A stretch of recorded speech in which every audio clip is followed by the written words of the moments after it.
네, 한 주간의 주요 이슈들 모두 모아서 살펴보는 시간이죠. 글로벌의 크립토 캐스터들과 함께하는 크립토톡 시간입니다. 오늘은 조종훈 그리고 이은찬 캐스터와 함께합니다. 어서 오세요.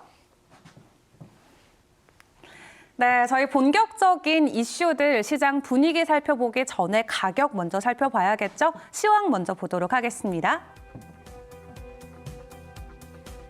네, 비트코인 도미넌스 먼저 확인해 봐야겠죠. 현재 39.4% 역대 최저치입니다.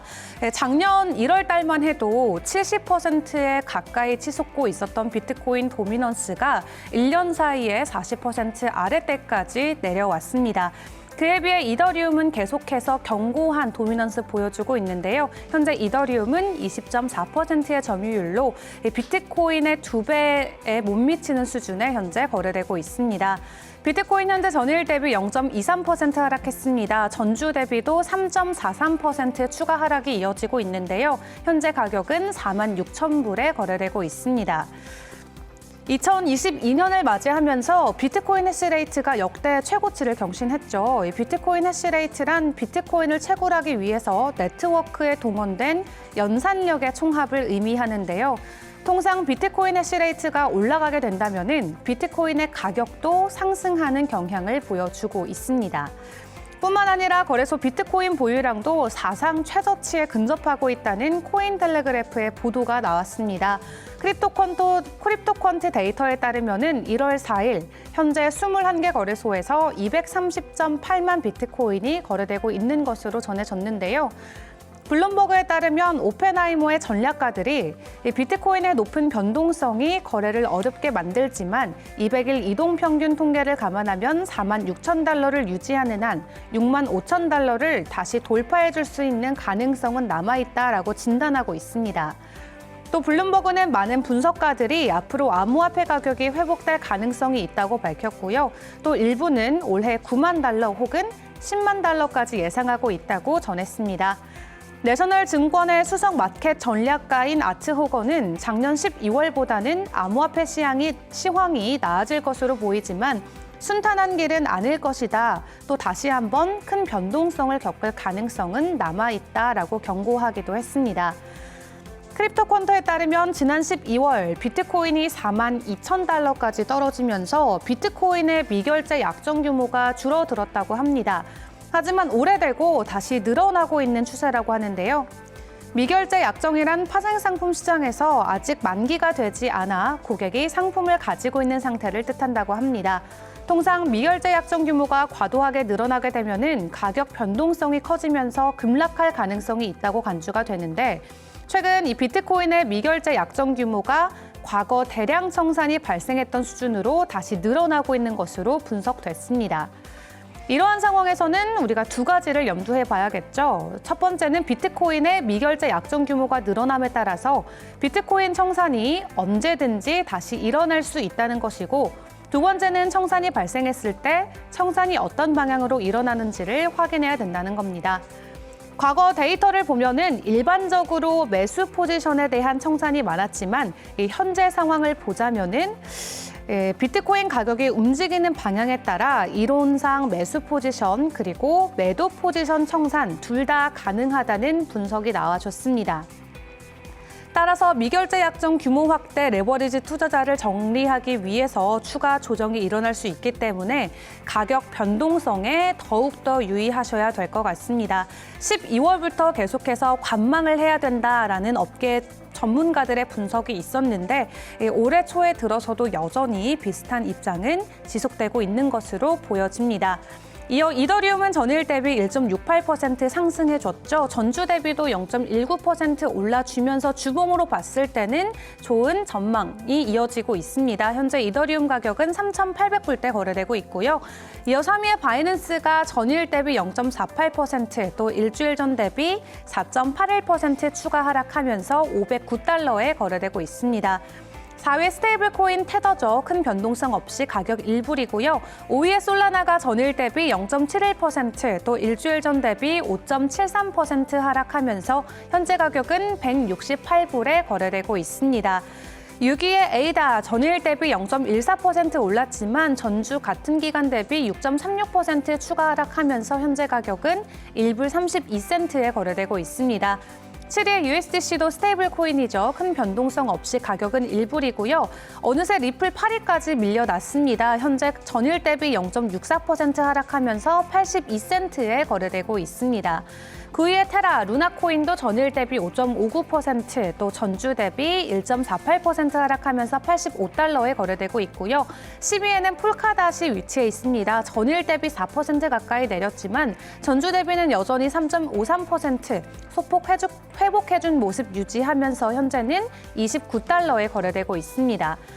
저희 업비트를 통한 원화 가격도 살펴보도록 하겠습니다. 현재 비트코인이 전일 대비 0.73% 추가 하락하면서 국내장에서도 5,600만 원대 거래되고 있고요. 이어 이더리움은 전일 대비 1% 올랐습니다. 글로벌 가격과 비슷하게 긍정적인 상승 흐름이 이어가고 있는데요. 현재 이더리움 가격은 460만 원대 거래되고 있습니다. 리플 같은 경우는 전일 대비 0.98% 하락하면서 1,000원대 거래되고 있고요. 전일 대비 여전히 큰 상승폭 보여주고 있는 코인들도 존재합니다. 어제 비트토렌트 굉장히 큰 폭으로 갑자기 상승빔이 한번 나와줬었죠. 여전히 전일 대비 16% 넘게 가격 상승 이어가면서 0.00411원에 거래되고 있습니다. 카바도 9%의 상승률로 현재 6원대 거래되고 있고요. 헤데라도 8%, 또 코스모스까지 좋은 상승 흐름 이어가고 있는 코인들 보여주고 있습니다. 이 큰 변동성을 보여주고 있는 코인 상위 종목들 모두 굉장히 금액이 적은 엽전주인 것도 확인해 보실 수 있는데요. 오늘 장세 흐름 또 어떻게 풀어질지 계속 지켜보셔야 될 것 같습니다. 지금까지 시황 살펴봤습니다.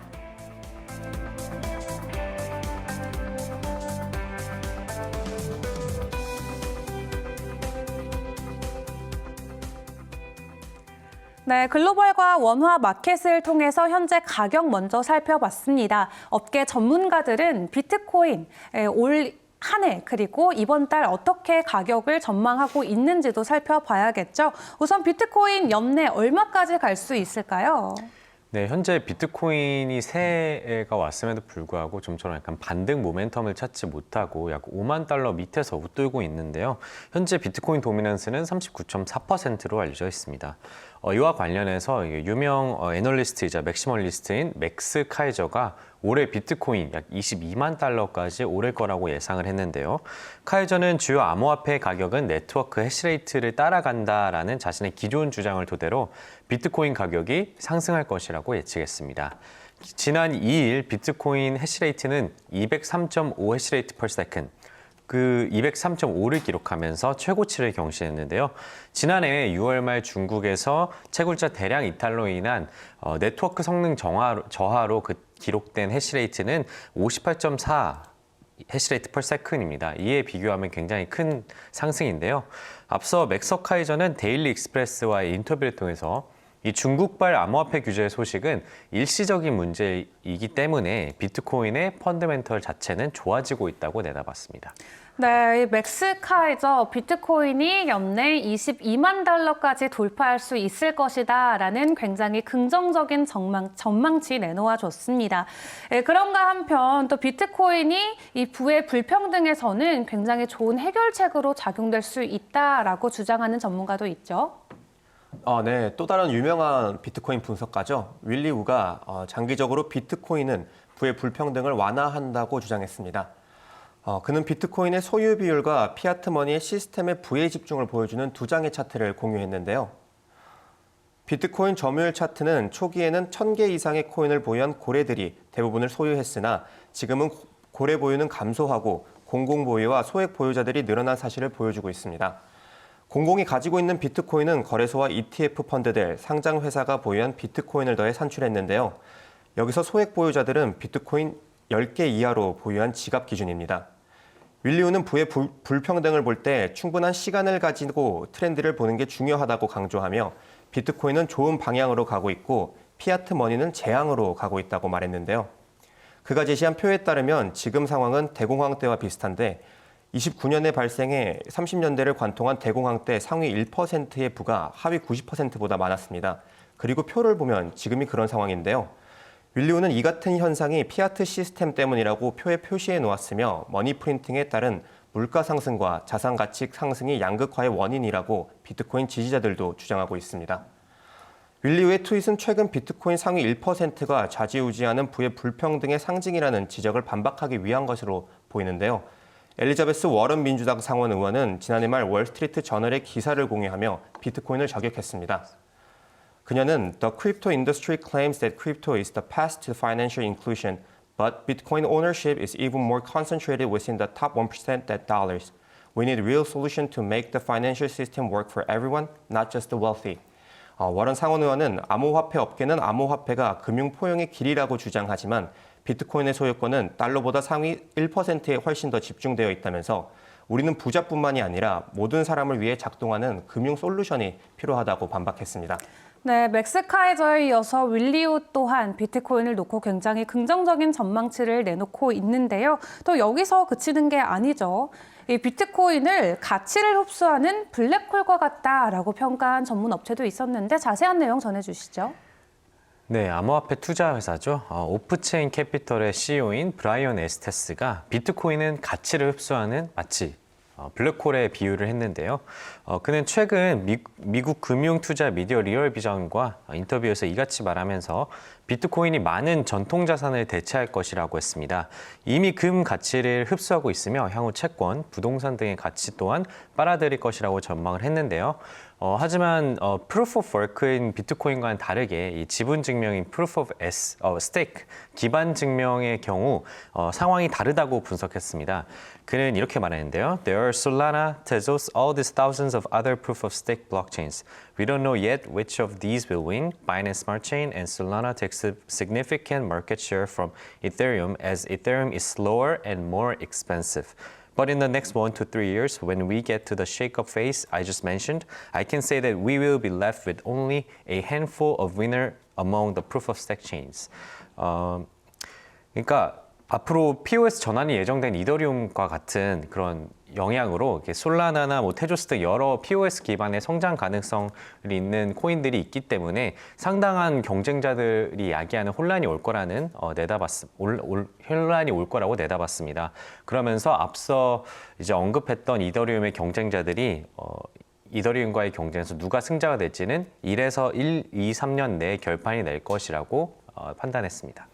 네, 이 솔라나와 테조스 여러 POS 기반의 경쟁자들은 있지만 이런 전통 자산을 대체할 방법으로는 비트코인이 독보적이다라는 의견은 변함이 없는 것 같습니다. 그런 가운데 비트코인의 해시레이트가 다시 한번 사상 최고치를 경신해 주기도 했죠. 해시레이트의 사상 최고치 경신, 어떤 의미를 갖고 있는지도 분석해 봐야겠죠? 내용 전해주시죠. 네, 최근 가상자산의 대장주죠. 비트코인의 해시레이트가 최고치를 기록했습니다. 여기서 비트코인 해시레이트란 비트코인을 채굴하기 위해 네트워크에 동원된 연산 처리 능력을 지칭하는 것인데요. 비트코인 채굴은 고성능 컴퓨터로 복잡한 수학 연산을 해결해 비트코인 네트워크에 기여하고 그 대가로 비트코인을 받는 행위를 뜻합니다. 비트코인이 해시레이트가 높다는 말은 연산 처리 능력이 높아져 더 빠른 채굴이 이루어진다는 것이며 곧 채굴 난이도가 상승하는 것을 의미하는데요. 채굴 난이도가 높아지면 시중의 비트코인 공급량이 줄어들어 이는 흔히 장기 가격 상승을 예측하는 지표로도 활용되기도 합니다. 이전 최고치는 지난 5월 기록한 197 엑사해시인데 이후 비트코인 해시레이트는 중국 정부의 가상자산 채굴 금지 조치로 인해 6월 초당 68 엑사해시 수준으로 급락했지만 이후 중국 채굴자들이 카자흐스탄, 이란, 미국 등으로 이동해 채굴을 지속하면서 해시레이트가 반등한 것으로 보입니다. 이에 대해 제임스 로 비트코인 개발자는 트위터를 통해 비트코인 해시파워가 중국 정부의 채굴 금지로 인해 50% 이상 하락한 후 완전히 회복된 것은 네트워크의 회복력을 보여주는 중요한 이정표라고 말했는데요. 또한 가상자산 전문 매체 크립토포테이토도 3일 2022년 들어 비트코인 가격은 예상보다 훨씬 낮은 수치를 기록한 데 반해 비트코인 해시레이트는 사상 최고치를 기록했다면서 이는 비트코인 네트워크가 그 어느 때보다 견고하다는 것을 의미한다고 전했습니다. 네, 이렇게 지표상으로도 현재 좋은 흐름 보여주고 있는 비트코인의 모습 확인해 보실 수 있습니다. 또 우리 업계에 굉장히 큰 이 축하를 해줘야 될 만한 일이 있었죠. 이 비트코인의 제네시스 블록 생성 13주년을 맞이한 건데요. 제네시스 블록 말 그대로 비트코인의 이 블록체인을 담고 있는 첫 번째 그 블록입니다. 이 해외 유명 인플루언서들이 비트코인의 이 제네시스 블록 생성 13주년을 축하하기 위해 이 트위터에 연달아서 글을 남겼다고 하는데요. 이 현장 분위기 어땠는지 자세히 전해주시죠. 네, 말씀해 주신 것처럼 비트코인이 올해 13주년을 맞이하면서 이제 제네시스 블록 또한 이제 블록체인 최초에 생성된 블록으로 이제 13주년을 맞이하게 됐습니다.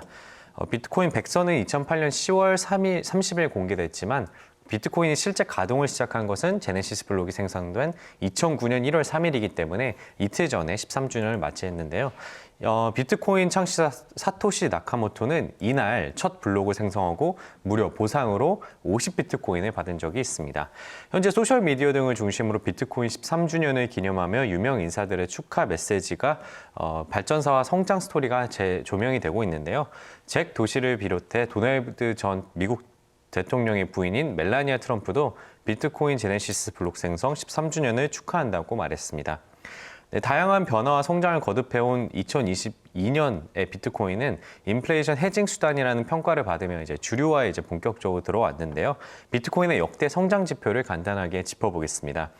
먼저 시총입니다. 비트코인의 시총은 1조 달러를 돌파했죠. 여러 기업들이 이제 현물 투자에 뛰어들면서 상당수의 비트코인을 매입하고 투자에 불이 튀면서 2021년 2월 19일 처음으로 시총 1조 달러를 달성했습니다. 또 작년에 모건 스탠리 또한 비트코인 펀드 지원을 시작했는데요. 2021년 3월 미국 대형은행 최초로 모건 스탠리가 비트코인 펀드에 대한 투자를 지원하면서 은행의 결정이 비트코인 투자 노출을 요구하는 고객 니즈에 따른 결정이라는 점에 의미가 큽니다. 가장 주목을 많이 받았던 사건이죠. 엘살바도르가 최초로 비트코인을 법정화폐로 채택하기도 했습니다. 이 외에도 비트코인 가격 신고가 갱신, 미국에서의 첫 비트코인 선물 ETF, 90%의 비트코인 공급량 채굴 완료 등 13주년을 맞아 지속적으로 기대를 모으고 있으며 비트코인의 성장은 앞으로도 현재 진행형이 아닐까라고 내다볼 수 있겠습니다. 네, 비트코인의 첫 제네시스 블록 13주년을 맞고 그 뒤로 어떤 행보를 걸어왔는지도 저희가 짧게 살펴봤습니다. 또 NFT 거래량과 관련된 이슈도 살펴봐야 될 것 같은데요. 최근 지난 4개월 동안 살짝은 지지부진한 모습 보여줬던 NFT 거래량 4개월 만에 다시 상승세로 전환이 됐다고 합니다. 자세한 내용 전해주시죠. 네, 4개월 연속 감소세를 보이고 있던 이더리움 기반 NFT 시장이 다시 한번 거래량이 살아나기 시작했습니다. 2021년 1월 3일 더블록이 공개한 데이터에 따르면 2021년 12월 이더리움 기반 NFT 마켓플레이스의 거래량은 22억 6천만 달러 상당으로 11월 대비 16.6% 증가했는데요. 21년 8월부터 11월까지 4개월 연속 거래량이 감소했던 NFT 시장은 21년 연말 상승세로 마무리하면서 살아난 시장 분위기를 보여줬습니다. 12월 NFT 거래량 증가 배경으로는 지루한 원숭이 요트클럽의 인기와 게임 NFT의 부상이 지목되고 있는데요. 영국 암호화폐 결제 기업 문페이는 21년 11월부터 유명 인사들이 BAYC 같은 고가의 NFT를 구입하는 것을 지원하고 있으며 12월 2일 기준으로 포스트 말론, 지미 팔콘, 디플로, DJ 칼리드 등 다수의 유명 인사들이 문페이를 통해 NFT를 구입했다고 전했습니다. NFT 게임 부분에서는 12월 트위치 공동 창업자 저스틴 칸이 게임 NFT 플랫폼 프랙탈 출시 계획을 게임 대기업 유비소프트가 NFT 시장 참여 의사를 밝히는 등 호재가 있었는데요. 전 세계 게임 산업이 블록체인과 NFT 기술 접목을 차세대 사업 성장 동력으로 보고 있어 게임 NFT 상승세는 지속될 것으로 보여지고 있습니다. 네, 이렇게 NFT 소식까지 저희 살펴봤습니다. 이 시각 현재 세계 주요 소식들도 살펴봐야 될 것 같은데요. 새로운 한 해를 맞이해서 각국은 또 이 비트코인 또 블록체인과 관련된 어떠한 정책들을 내놓고 어떤 입장을 펼치고 있는지 살펴보도록 하겠습니다. 최근에 이 미국에서 굉장히 핫했던 부분이죠. 바로 웹 3.0과 관련된 부분인데 잭 도시와 일론 머스크 굉장히 웹3와 관련해서 이 반대되는 목소리를 과감없이 내비치고 있습니다. 그런 가운데 미국 하원 의원도 이 웹3와 관련된 정책 수립에 관련된 이야기를 전했다고 하는데 자세한 내용 전해주시죠. 네, 미국 하원 의원인 톰 에머시가 친암호화폐 성향으로 잘 알려져 있는데요. 이분이 최근 자신의 트위터를 통해서 의회 내 블록체인 코커스 지원은 웹3 관련 정책을 발전시키는 데 중요한 역할을 했다고 말했습니다. 코커스는 이게 미국의 특수한 정당 집회를 말하는데 그는 최근 트위터에 이렇게 글을 남겼습니다.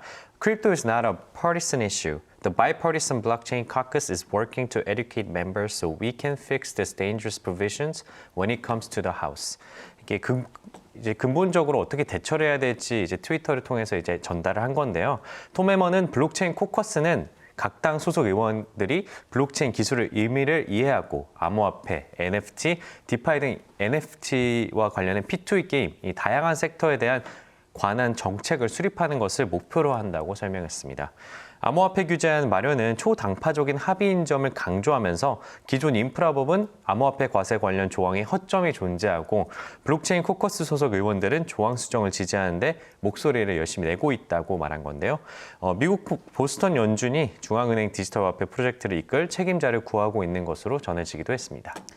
네, 또 미국에서 CBDC와 관련된 소식도 전해졌습니다. 중국과 비교해 봤을 때는 굉장히 좀 느린 발걸음으로 CBDC를 향해 걸어가고 있던 미국인데요. 이번에는 CBDC를 적극 검토하겠다라는 연준 의장의 발언이 나온 것 같습니다. 자세한 내용 전해주시죠.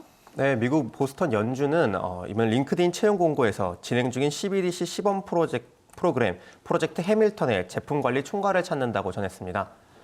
응용 핀테크 연구부의 제품관리 총괄은 디지털 화폐에 대한 연준의 이해를 높이기 위해 소프트웨어 구축, 관리, 테스트를 추진하고 가상의 범용 디지털 화폐 구축 작업을 이어나가게 되는데요. 보스턴 연준은 2020년 8월부터 MIT와 함께 CBDC 기술을 연구해왔는데 설계 옵션에 따른 기술 장단을 파악하고 오픈소스 소프트웨어를 개발하는 것을 목표로 한다고 말했습니다.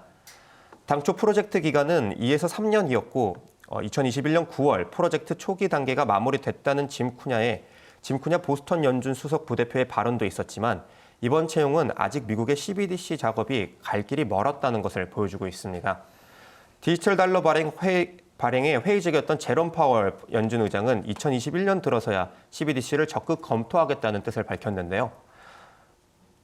이전까지는 중국의 디지털 위안화 발행과 테더, USD 코인 같은 민간 스테이블 코인의 부상으로 달러의 지배력이 약화할 수 있다는 우려의 목소리가 나오고 있었기 때문에 미국은 CBDC에 있어서 소극적이었습니다.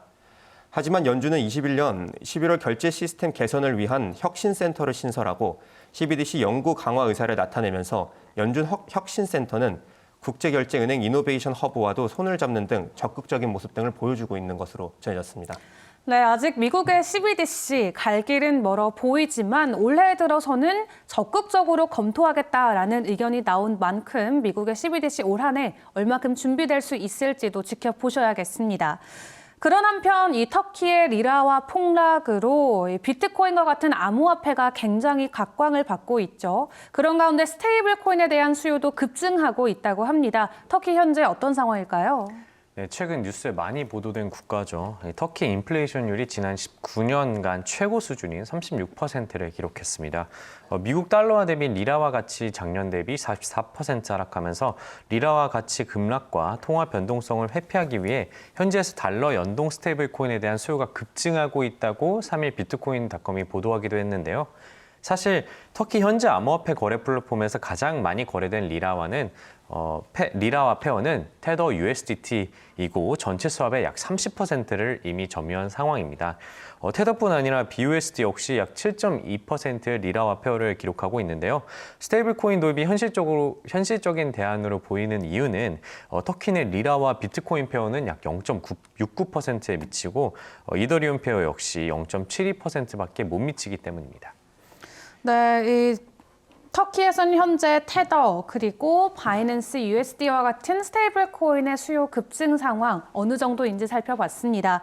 그런 한편 중국 이제 북경 올림픽을 앞두고 CBDC에 본격적으로 이제 광고 또 홍보하고 있는 모습 보여주고 있죠. 중국의 디지털 위안 월렛이 현지 앱스토어에 출시가 됐다고 합니다. 현재 중국의 CBDC 어떤 상황인가요? 네, 방금 전에 은주 앵커가 말했던 것처럼 중국 디지털 위안 월렛이 현지 앱스토어에 등장했는데요. 허용 지역에 거주하는 사람은 누구나 앱을 직접 다운받아 디지털 위안화를 이용할 수 있게 된 것입니다. 중국 현지 매체 블록비치는 22년 1월 4일 트위터에서 디지털 위안화 전용 모바일 월렛이 중국 iOS와 안드로이드 앱스토어에 올라왔다고 밝혔는데요. 블록비치는 해당 앱은 개인 이용자가 파일럿 버전의 모바일 월렛을 이용해 볼 수 있는 중국 공식 CBDC 서비스 플랫폼으로 디지털 위안화 개인 월렛 개설, 관리, 교환, 유통 서비스 등을 제공한다고 설명했습니다. 앱의 개발 기관은 인민은행 산하 디지털 화폐 연구소로 등록되어 있는데요. 현재는 선전, 청두, 상하이 등 동계 올림픽 지역에 있는 이용자는 시범 앱을 다운받아 월렛을 활성화할 수 있는 상태입니다. 중국 디지털 위안화는 일반 대중이 이용할 수 있는 소매용 CBDC이기 때문에 은행 계좌가 없어도 월렛을 통해 기본 금융 서비스를 이용할 수 있습니다. 또한 중국에 단기 방문한 외국인에게도 이용이 허용되는데요. 22년 2월 베이징에서 열리는 동계올림픽이 공식적인 디지털 위안화 도입 시기로 예상되고 있습니다. 네, 이 디지털 위안화 전 세계인들이 사용하게 될 때까지 정말 얼마 남지 않은 것 같습니다. 한 국가의 CBDC가 이렇게 많은 사람에게 영향을 끼칠 수 있는 이 대표적인 첫 번째 사례인 만큼 중국의 CBDC 어떻게 사용되어질지 저희도 눈여겨봐야 될 것 같습니다. 그런 가운데 라틴 아메리카에서는 때 아닌 비트코인 채굴 허브로 부상 중이라는 소식이 전해졌는데 현재 라틴 아메리카 어떤 분위기인가요? 네, 암호화폐 전문 리서치 업체죠. 아킨 리서치에 따르면 2022년 라틴 아메리카는 비트코인 채굴 산업이 가장 빠르게 성장해 나갈 지역 중 하나라고 전망했습니다. 엘살바도르, 아르헨티나, 파라과이, 베네수엘라 등 국가에서 암호화폐 채택이 증가함에 따라 라틴 아메리카 지역의 비트코인 해시레이트 점유율도 증가할 것이라고 주장을 했는데요. 지난해 중국의 대대적인 암호화폐 채굴 단속 이후로 비트코인 채굴자들은 세계 각지에 흩어지면서 현재 비트코인 해시레이트를 가장 많이 보유한 국가는 미국, 카자흐스탄, 러시아, 캐나다, 이란 등이 있습니다. 이런 중국발 민주적 채굴 현상은 올해에도 이어질 전망인데요. 이에 따라 규제 명확성이 보장되는 엘살바도르를 비롯해서 엘살바도르의 주변 국가, 라틴 아메리카 지역을 선택하는 채굴자들도 늘어날 거라는 이런 합리적인 그런 예상입니다. 이탈리아의 대기업 프라이빗 뱅크 제날렐리 은행은 금년부터 은행 계좌 내에서 암호화폐, 비트코인 거래를 제공할 것으로 밝혔습니다. 네, 이렇게 중국에 좀 몰려있던 비트코인의 채굴량 이제는 전 세계로 많이 뻗어나가고 있는 모습 확인해 보실 수 있죠. 그런 한편 이탈리아의 대형 은행에서는 비트코인의 매매가 시작이 된다고 합니다. 자세한 내용 전해주시죠. 네, 이탈리아 제네렐리 은행은 2022년 초부터 비트코인 매매 기능을 지원할 것이라고 밝혔습니다.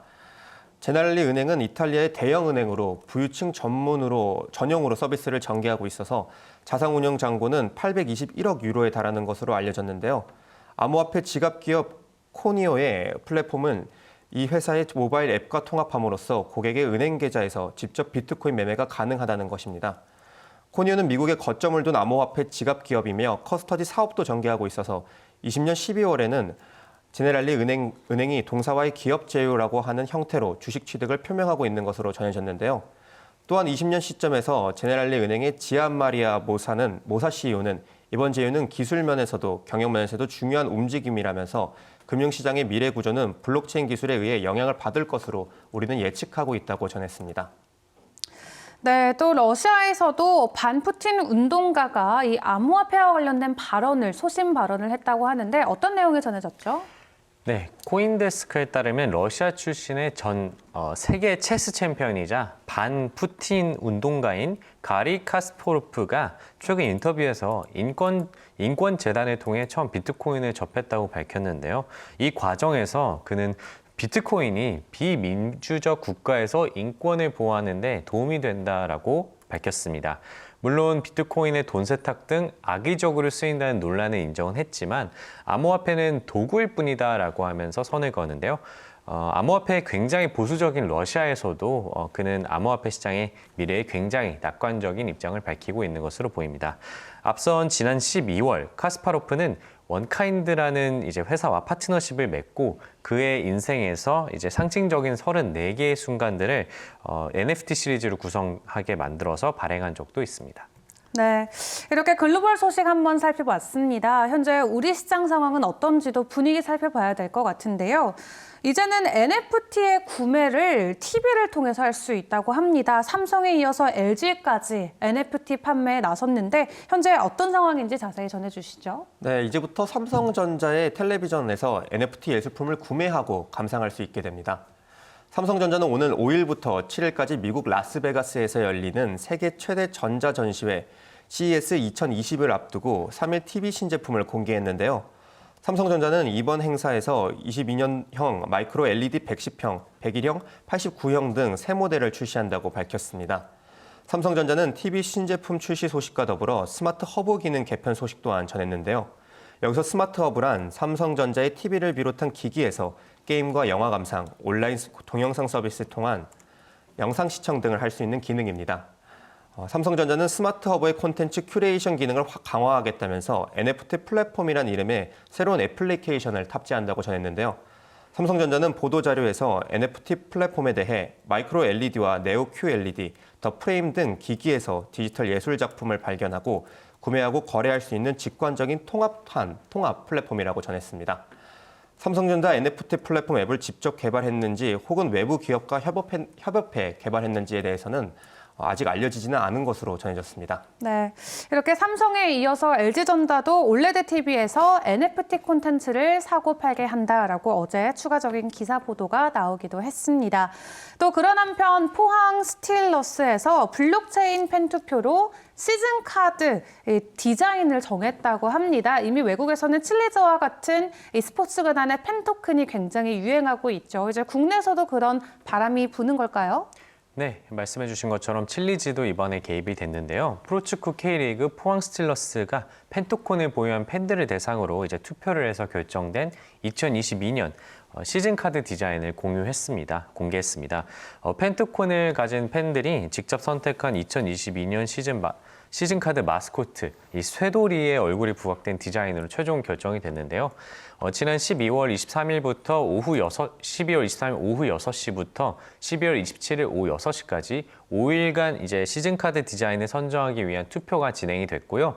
해당 투표에는 14,947명이 참가했습니다. 채택된 해당 쇠돌이의 디자인은 39.4%를 기록하면서 채택이 완료가 됐습니다. 포항 스틸러스는 블록체인 핀테크 기업인 이제 칠리즈와 파트너십을 통해 참여형 팬덤을 구축하고 있는데요. 포항 스틸러스의 팬들은 칠리즈의 팬투표 플랫폼인 소시오스닷컴 고유 팬토큰인 SSU 달러를 구입해서 투표권을 행사할 수 있습니다. 칠리즈 관계자는 한국 최초의 파트너인 포항 스틸러스와 다양한 팬투표를 진행하게 돼서 기쁘다며 한국을 비롯한 전 세계 팬들이 적극적으로 투표에 참여하고 있는 만큼 팬들에게 더욱 다양한 혜택을 줄 수 있도록 노력하겠다라고 전했습니다. 네, 국내 증시를 살펴보더라도 올해 초에 메타버스 관련 ETF들이 굉장히 큰 폭으로 상승했다는 기사들 저희가 접해봤었죠. 올해 장에서도 메타버스 그리고 NFT 관련 주들의 움직임이 굉장히 활발한 것 같습니다. 그런 가운데 한편 신한카드가 국내 금융 플랫폼 최초로 NFT 서비스를 개최한다고 합니다. 자세한 내용 살펴봐야겠죠? 네, 신한카드가 국내 금융 플랫폼 최초로 NFT를 적용한 마이 NFT 서비스를 개시했다고 밝혔습니다. 국내 금융 플랫폼 중 NFT를 활용한 첫 사례인 것인데요. 신한카드 고객이라면 누구나 자신이 소장한 물건이나 간직하고 싶은 순간을 NFT로 등록하고 신한플레이를 통해 등록한 NFT를 언제든지 조회할 수 있게 됩니다. 신한카드의 마이 NFT 서비스는 카카오의 블록체인 플랫폼 클레이튼을 기반으로 만들어졌기 때문에 카카오톡을 이용하는 고객 누구나 카카오톡을 통해 쉽고 편리하게 만들 수 있고 글로벌 NFT 플랫폼과의 연결과 확장이 가능하다는 장점이 있습니다. 블록체인 전문 기업 블록 오디세이와 협업을 통해 진행한 이번 서비스는 NFT 거래 유통 기능은 적용하지 않고 NFT 생성과 조회 기능만 등록이 되었는데요. 신한카드는 현재 전략적 제휴관계인 번개장터와 스니커즈를 비롯한 다양한 상품의 정품 인증을 위한 NFT 서비스 또한 구축해 나가고 있으며 이 밖에도 제조 유통사들과의 플랫폼 연결을 추진할 예정이라고 전했습니다. 네, 신한카드 이제 클레이튼과 협업을 통해서 카카오톡을 통해 누구나 손쉽게 NFT를 거래할 수 있는 장을 마련한다고 합니다. 이렇게 너도 나도 NFT 관련된 사업에 뛰어들고 있다 보니까 금융당국의 어떤 제재 들어올 수밖에 없겠죠. 공정위도 메타버스 그리고 NFT 콘텐츠 거래와 관련해서 소비자 보호를 보다 신경 쓸 것으로 예상이 되고 있습니다. 자세한 내용 어떤 건지 전해주시죠.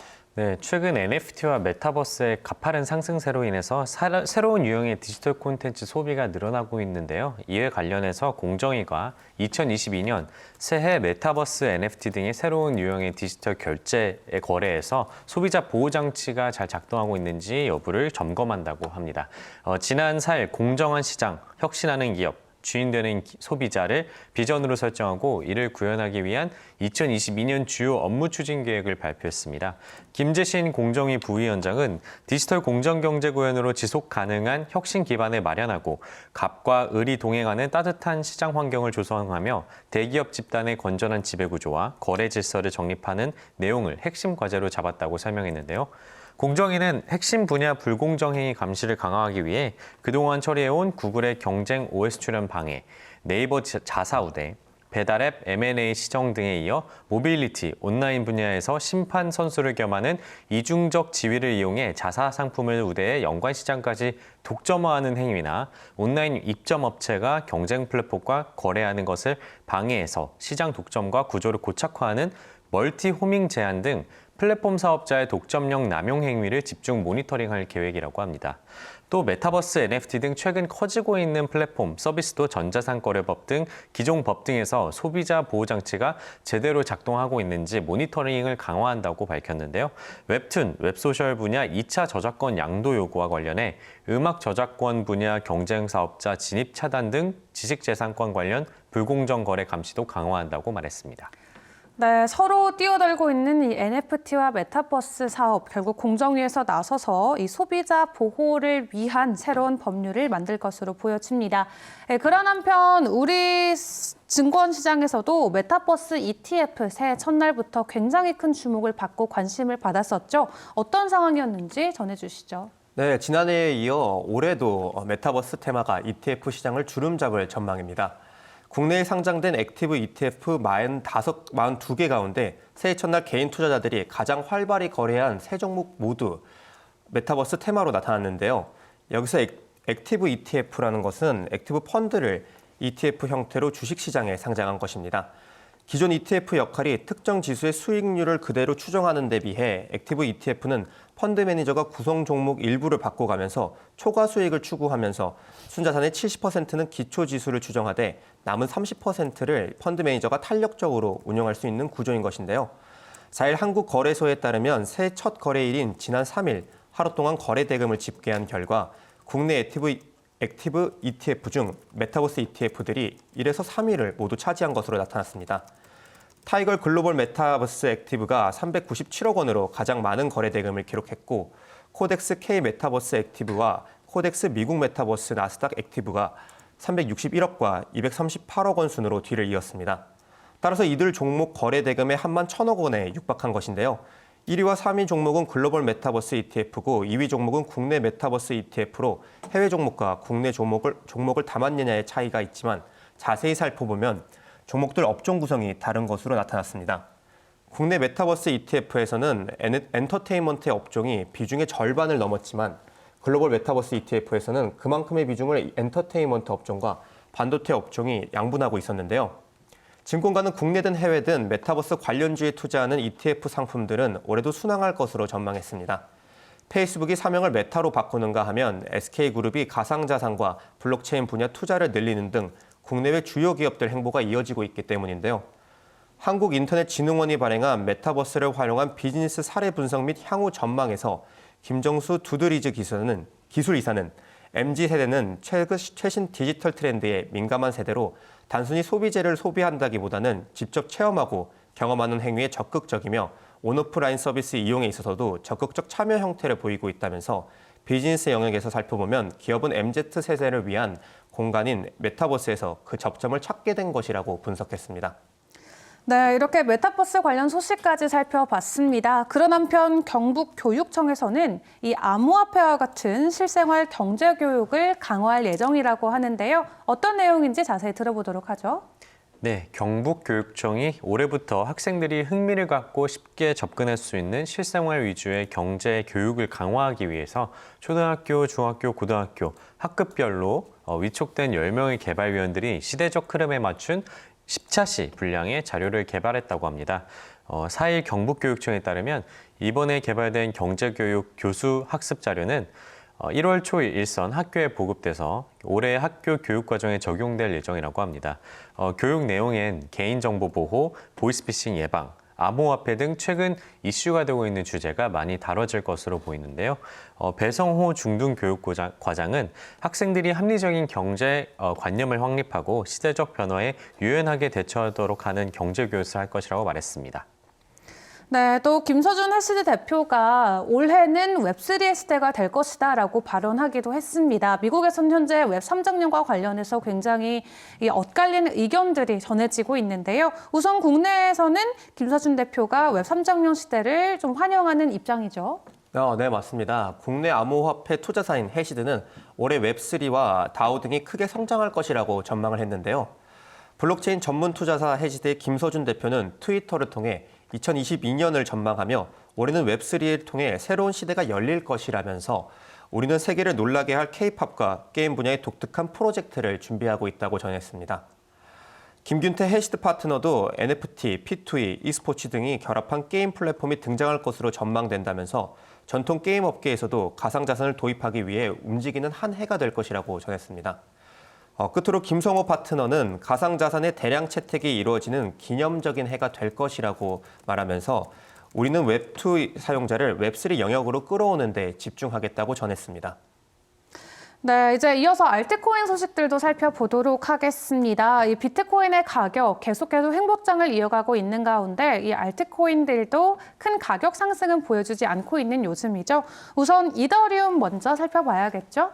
네, 지난해도 비트코인의 템루트 업그레이드, 이더리움의 런던 하드포크처럼 굵직한 대장 코인들의 업데이트가 시총 전반적으로 암호화폐 시장에 많은 상승세를 불어일으킨 적이 있는데요.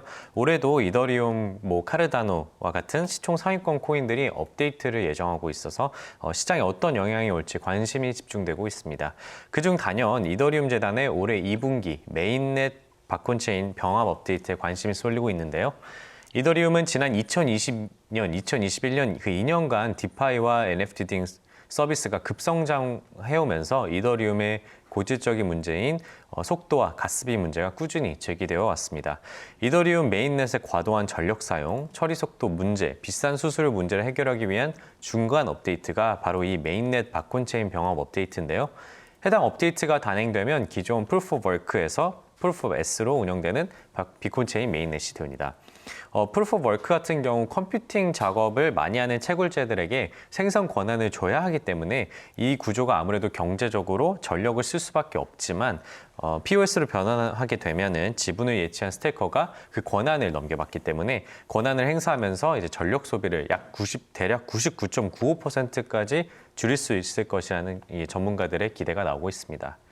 이처럼 블록 보상이 없어짐에 따라서 이더리움 유통 또한 이제 줄어드는 계기가 될 것이라는 분석도 나오는데 또 이 말은 가격 상승의 기대를 불어일으킬 것으로 예상이 됩니다. 네, 블록 보상의 수가 줄어듦에 따라서 이더리움의 가격 또한 상승할 수 있을지 지켜봐야겠습니다. 카르다노 에이다도 2분기 중에는 처리 속도를 최대 100만까지 확장할 계획이라고 합니다. 자세한 내용 살펴볼까요? 네, 가상자산 에이다를 가지고 있는 블록체인 카르다노는 올해 2분기 안에 확장성을 높이기 위한 업데이트 하이드라를 진행한다고 전했습니다. 가상자산 정보 제공업체 쟁글 보고서에 따르면 현재 카르다노의 초당 처리 가능한 트랜잭션 수는 250이지만 하이드라 업데이트가 진행되면 이론상 50만에서 100만 트랜잭션 수가 가능하다고 전했는데요. 카르다노 개발사인 아이옥 HK 재단은 지난해 9월 카르다노 서밋에서 하이드라 업데이트를 발표한 바 있습니다. 카르다노는 2021년 9월 알론조 하드포크를 통해 스마트 컨트랙트 생성을 가능케 하는 기능을 도입했었는데요.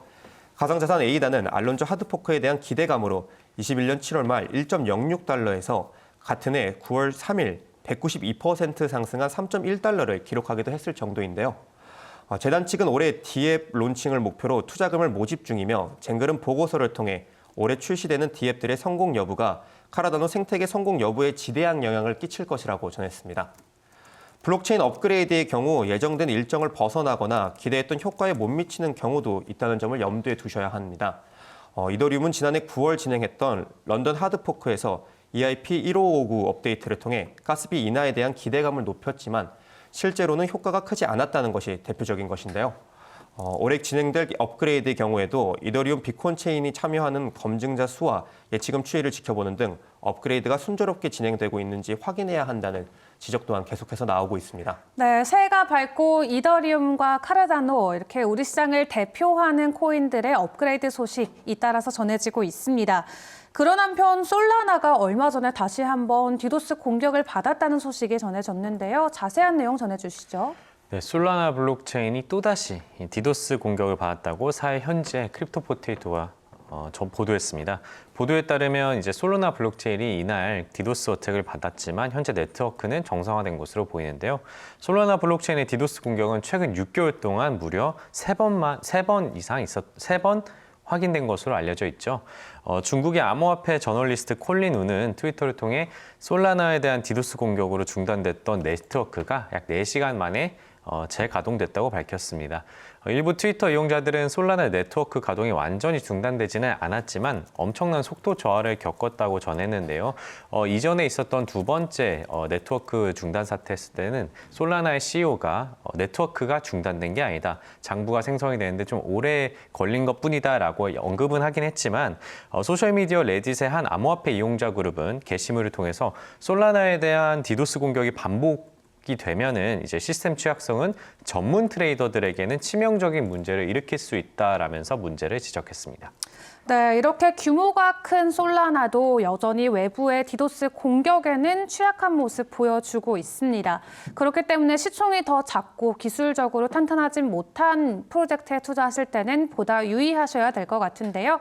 저희 오랜만에 이렇게 크립토톡으로 업계 상황, 분위기 모두 살펴봤습니다. 오늘도 도움 말씀 주신 두 분 감사드립니다. 네, 저희 마무리하기 전에 투자 고지해야겠죠? 참고로 본 방송에서 제공하는 자료는 투자 정보의 참고 자료일 뿐 가상자산의 가치 또는 상승 하락을 보장하지 않습니다. 이 점 꼭 유의해 주시고요. 저희는 다시 인사드릴게요. 시청해 주신 여러분 고맙습니다.